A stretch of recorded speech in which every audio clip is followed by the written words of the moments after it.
जय महाकाल दोस्तों, welcome to Mahakal study. तो दोस्तों आज लेकर आए हैं एक नया वीडियो।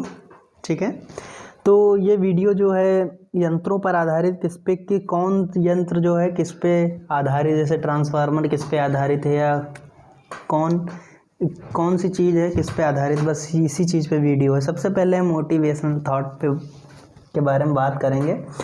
सबसे पहले बात ये कर रहे हैं कि जैसे कि बातों की जो मिठास है वो अंदर का भेद नहीं खोल पाती है। आप समझ रहे होंगे, कोई बातें बहुत अच्छे से करने लगे तो आप समझ रहे होंगे कि बातें अगर अच्छे से कर रहा है इसका मतलब ये नहीं है कि वो अपने दिल की बात बोल रहा है। हो सकता है तुम्हारी झूठी प्रशंसा ही कर रहा हो। ठीक है, और मोर को देख के कौन कह सकता है कि सांप खाता है।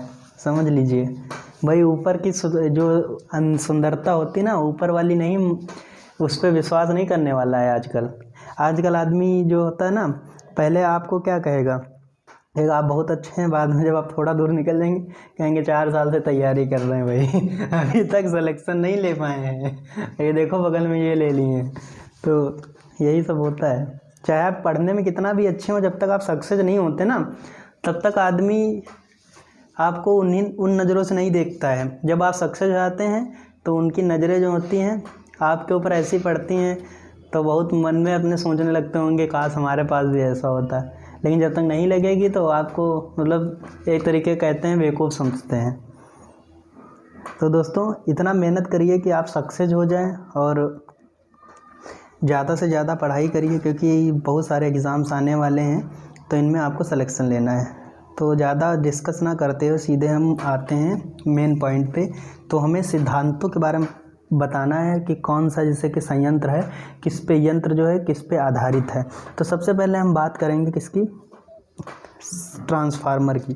तो ट्रांसफार्मर आप सभी लोग जानते हैं, लाइट वाला ट्रांसफार्मर भाई जो रखा होता है। ठीक है, ट्रांसफार्मर किस पे आधारित है, अन्योन प्रेरण जो होता है उस पे आधारित होता है। दोस्तों किस पे होता है, अन्योन प्रेरण। ये पूछे जाते हैं एग्ज़ाम में, डायरेक्टली क्वेश्चन आता है, 1 लाइन वाला क्वेश्चन आता है, तो ये सब आप डायरेक्टली कर सकते हैं। अब उसके बाद में आ जाते हैं, हम बात करते हैं फाउंटेन पेन की। तो फाउंटेन पेन किस पे आधारित है, ठीक है, बॉल पेन या फाउंटेन पेन कह सकते हैं। पृष्ठीय तनाव, पृष्ठ तनाव तो आपने पढ़ा ही होगा। ठीक है, तो ये चीज़ आपको पता होगी। उसके बाद में हम बात करते हैं अगले संयंत्र की, द्रवित चालित ब्रेक। जो ये जैसे ब्रेक होता है ना, ब्रेक तो आपको सभी को पता होगा। तो ये किसके नियम पर आधारित, पास्कल के सिद्धांत पे आधारित है। ठीक है, तो दोस्तों इतनी चीज़ें आपको अच्छे से समझ में आई होंगी। उसके बाद में हम बात करेंगे, कई सारे इम्पोर्टेंट और हैं। अब हाइड्रोमीटर की बात कर लेते हैं। हाइड्रोमीटर किस पे आधारित है, हाइड्रोमीटर जो है प्रमुख संयंत्र, जैसे प्रमुख यंत्र क्या है, हाइड्रोमीटर है। सिद्धांत किससे, प्लवन पे आधारित है। ये 1 लाइन वाले क्वेश्चन डायरेक्टली एग्जाम में आते हैं, किस पे आधारित है। ज़्यादातर जैसे रेलवे हो गया, एसएससी हो गया, कोई भी एग्ज़ाम ले लीजिए, सभी में साइंस के क्वेश्चन आते हैं तो डायरेक्टली क्वेश्चन पूछ देता है कौन किस पे आधारित है। ठीक है, तो ये चीज़ें आपको समझ में आई होंगी। अगर वीडियो आपको दोस्तों अच्छी लग रही है तो वीडियो को लाइक करिएगा, ज़्यादा से ज़्यादा शेयर करिएगा, और वीडियो जो चैनल हमारा है महाकाल स्टडी उसे सब्सक्राइब करके बेल आइकन ज़रूर दबाइए, जिससे कि आने वाली वीडियोज़ आपको तुरंत मिल जाएंगी, नोटिफिकेशन उनका मिल जाएगा, जिससे कि आप लाभ उठा पाएंगे दोस्तों। तो ये चीज़ें आपको अच्छे समझ में आई होंगी। उसके बाद में हम बात करते हैं ये वायुयान, यानी कि भाई जहाज़ सभी लोग जानते होंगे किस पे, बर्नौली की प्रमेय आपने इंटर में पढ़ी होगी। बर्नौली की प्रमेय के सिद्धांत पर आधारित है। ठीक है दोस्तों, तो ये चीज़ आपको अच्छे से समझ में आई होगी। प्रमुख सिद्धांतों पर आधारित जैसे कि आपका उत्तोलक हो गया, उत्तोलक भी आपने पढ़ा होगा। उत्तोलक किस पे आधारित, बल आघूर्ण। बल आघूर्ण को किससे प्रदर्शित करते हैं ये आप जो है बताइएगा, कमेंट बॉक्स में ज़रूर बताइए कि बल आघूर्ण का चिन्ह किसके द्वारा प्रदर्शित करते हैं। अब उसके बाद में बात करते हैं हाइड्रोजन बम। बहुत ज़्यादा इंपॉर्टेंट क्वेश्चन है, जैसे कि हाइड्रोजन बम किस पे आधारित है, तो नाभिकीय विखंडन पे। ऑप्शन डायरेक्ट आता है, नाभिकीय विखंडन पे, नाभिकीय संलयन पे आता है, और 2-3 ऑप्शन आपको दे देगा। तो नाभिकीय संलयन पे आधारित है क्या, हाइड्रोजन बम। ठीक है, हाइड्रोजन बम की बात कर रहे हैं यहाँ पे। तो दोस्तों ये चीज़ें आपको अच्छे से समझ में आई होगी। अब परमाणु बम की बात कर रहा है। देखिए हाइड्रोजन बम किस पे, संलयन पे आधारित। तो वही अगर आपसे बात कर ले कि परमाणु बम किस पे आधारित, तो नाभिकीय विखंडन। ये चीज़ याद रखिएगा, एग्जाम में पूछता है। इसी में आदमी कंफ्यूज हो जाता है, नाभिकीय संलयन लगाएं या नाभिकीय विखंडन। तो आप आज से याद कर लीजिएगा, परमाणु बम अगर पूछ दे, ठीक है, परमाणु बम की बात करेगा तो नाभिकीय विखंडन हो जाएगा। अगर हाइड्रोजन एच वाला, हाइड्रोजन एच से प्रदर्शित कर देना, अगर हाइड्रोजन बम है ना तो उसको क्या, नाभिकीय संलयन, ठीक है, आधारित है। तो ये चीज़ें आपको दोस्तों याद रखनी है, ये बहुत ही इंपॉर्टेंट दोनों चीज़ें हैं। दोनों क्वेश्चन ज़्यादा से ज़्यादा पूछे जाते हैं एग्जाम्स में, ठीक है दोस्तों। तो ये चीज़ आपको समझ में आई होगी। इसके बाद में हम बात करेंगे, ये प्रमुख यंत्र हमारा कौन सा है, स्टेथोस्कोप, ठीक है। स्टेथोस्कोप को किस सिद्धांत पे आधारित है, स्टेथोस्कोप जो है ध्वनि परावर्तन, ठीक है, ध्वनि परावर्तन पर आधारित है। अब भाई निर्वात में प्रकाश की चाल कितनी होती है, तो ये आप बताइएगा, ध्वनि की चाल कितनी होती है, तो ये चीज़ें कमेंट बॉक्स में ज़रूर बताइए। उसके बाद में हम बात करते हैं ये वॉशिंग मशीन। वॉशिंग मशीन किस पे आधारित है, तो वॉशिंग मशीन जो हमारा यंत्र है वो अपकेंद्रण के सिद्धांत पे चलता है। किस पे, अपकेंद्रण के सिद्धांत पे, ठीक है दोस्तों। तो ये चीज़ आपको समझ में आई होगी दोस्तों। उसके बाद में हम बात करते हैं तालाब और नदी में तैरने पर कौन सा नियम लगता है। न्यूटन के कितने नियम हैं, 3 नियम हैं। तो तीसरा नियम क्या है, तीसरा नियम जो है गति का, क्या कहते हैं, बंदूक की गोली चलना, क्या न्यूटन के तीसरे नियम में आता है, ठीक। क्रिया प्रतिक्रिया नियम भी इसे बोलते हैं। क्वेश्चन में पूछ लिया क्रिया प्रतिक्रिया नियम क्या है, तो आप बता ही नहीं पा रहे हैं, ऑप्शन टिक नहीं कर पा रहे हैं, तो ये चीज़ भी आपको पता होनी चाहिए। न्यूटन के 3 लॉ हैं, ठीक है। F बराबर ma क्या होता है, दूसरे नियम में लागू होता है। तो ये सब चीज़ें आप कमेंट बॉक्स में बताइए, ठीक है दोस्तों। उसके बाद में हम बात करते हैं प्रमुख सिद्धांतों पर आधारित जो है आपका जो है एंडोस्कोप। ये किसके सिद्धांत पर आधारित है, पूर्ण आंतरिक परावर्तन। तो वो चीज़ आपको अच्छे से समझ में आ गई होगी कि ये जो हमारा तालाब नदी में तैरने पे कौन सा नियम लगता है, सिद्धांत लगता है, न्यूटन का तीसरा लगता है। और उसके बाद में एंडोस्कोप जो होता है पूर्ण आंतरिक परावर्तन के सिद्धांत पर आधारित है, ठीक है दोस्तों। तो ये चीज़ आपको अच्छे से समझ में आई होगी। उसके बाद में प्रमुख यंत्र आप हमारा है पेरिस्कोप, ठीक है। पेरिस्कोप किस पे आधारित है, प्रकाश परावर्तन, ठीक है। प्रकाश का परावर्तन अपवर्तन आपने पढ़ा ही होगा, ठीक है। क्या होता है परावर्तन, क्या होता है अपवर्तन, ठीक है दोस्तों। तो पेरिस्कोप किस पे आधारित है, पेरिस्कोप आपका आधारित है प्रकाश के परावर्तन के सिद्धांत पर दोस्तों।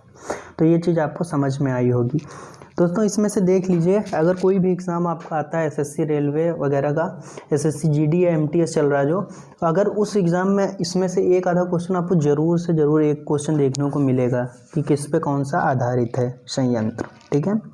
तो ये चीज़ आपको समझ में। अगर पनडुब्बी की बात कर लें जो पानी में चलती है ना, पनडुब्बी किस पे, प्लवन या आर्किमिडीज का।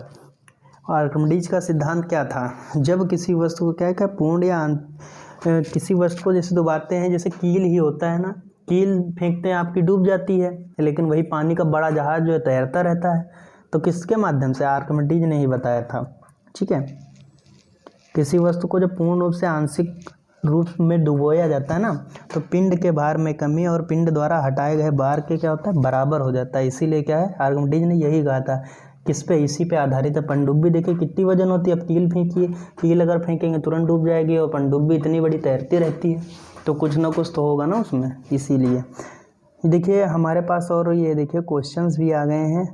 तो पेरिस्कोप किस पे आधारित है, ठीक है दोस्तों। पेरिस्कोप की बात करें तो क्या बताया था हमने, प्रकाश का परावर्तन, ठीक है। पेरिस्कोप प्रकाश के परावर्तन के सिद्धांत पर आधारित है। अभी ऊपर आपने पढ़ा भी होगा किस पे, प्रकाश का परावर्तन, ठीक है दोस्तों। तो ये चीज़ आपको समझ में आई होगी। उसके बाद में बात करें, अब फाउंटेन पेन की बात कर रहा है। फाउंटेन पेन किसके सिद्धांत पे आधारित था, आपको पता होगा, क्योंकि अभी मैंने ऊपर कराया है। अगर आपको पता है तो आप कमेंट करिए, बताइए हमें किस पे आधारित है, ठीक है।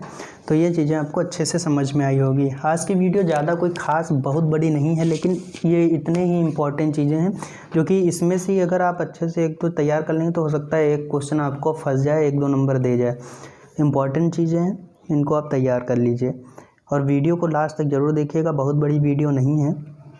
लेकिन इसके अलावा हम रीजनिंग का भी वीडियो कल से लेकर आने वाले हैं। अभी एसएससी जीडी आपका चालू हो रहा है, 16 नवंबर से चलेगा, करीब 1 महीने के एग्ज़ाम होंगे। तो इसमें कई सारे क्वेश्चंस होंगे जो जीएस जीके के लेकर हम आएंगे, और ये आपका रीजनिंग के भी कई पार्ट कराने वाले हैं दोस्तों। तो ये चीज़ें आपको अच्छे से समझ में आई होंगी।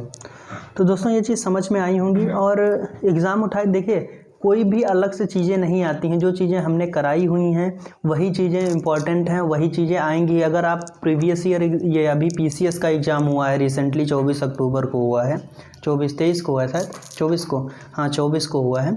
तो 24 के एग्ज़ाम अगर आप उठा के देखें, कई सारी चीज़ें, गांधी राय ले लीजिए आप, करंट अफेयर्स हमने नहीं कराई लेकिन करंट अफेयर्स भी कई क्वेश्चंस आए थे। और आप कई स्टैटिक जीके लीजिए, कई सारे, अब संविधान संशोधन हुआ, आपका आर्टिकल हुआ, पूछा गया था कि जो हमारी एज है 21 साल, जैसे कि वो वोट डालने वाला, वोट तो आप डालते होंगे 18 साल, अभी कोई 18 का होगा, कोई 19 का होगा, तो पहले 21 साल थी, 21 साल से घटा के कितनी कर दी गई, 18 साल कर दी गई। किस संविधान संशोधन के तहत की गई थी, ये क्वेश्चन आया था। तो 61वां संविधान संशोधन था आपका, उसके अंतर्गत आपका क्या हुआ था, ये वोट डालने का अधिकार कितने 21 से 18 साल कर दिया गया था। और इम्पॉर्टेंट क्वेश्चन जैसे कि 86वां संविधान संशोधन 2002 के तहत क्या जोड़ा गया। अब ये क्वेश्चन इंपॉर्टेंट है, अगले एग्जाम्स में आ सकता है कि 2-3 क्वेश्चन आए थे, 2 क्वेश्चन तो संविधान संशोधन से ही केवल मिल गए थे। तो ये सभी चीज़ें हैं, तो आप तैयारी अच्छे से करिए। और कोई बहुत, हमने देखा था ये क्वेश्चन अभी पीसीएस का, आपने हो सकता है पेपर उठा के देखा हो, तो हमने देखा था करीब, हम खुद ही पेपर रोहित सर आपके देने गए थे, हमने नहीं भरा था फॉर्म उसमें, ठीक है। तो रोहित सर, अच्छा पेपर उनका भी गया है। अब ये नहीं कह सकते फर्स्ट अटेम्प्ट था भाई, फर्स्ट अटेम्प्ट में निकलना ना निकलना, लेकिन पेपर अच्छा हुआ। उन्होंने करीब 100 या 110 क्वेश्चन उन्होंने अटेम्प्ट किए थे, और उनका अच्छा, मतलब पेपर बहुत अच्छा हुआ है, और उसमें रीजनिंग भी कोई ख़ास नहीं आई थी। तो दोस्तों आज की वीडियो में इतना ही बताना चाहेंगे, ठीक है। और चैनल पे जाइए और वीडियोस देखिए, कई सारे वीडियो जो टॉपिक आप उठा के देखेंगे तो उसमें से कई सारी चीज़ें फंसेंगी दोस्तों, ठीक है। तो दोस्तों आज के वीडियो में इतना ही, मिलेंगे नेक्स्ट वीडियो में। जय हिंद।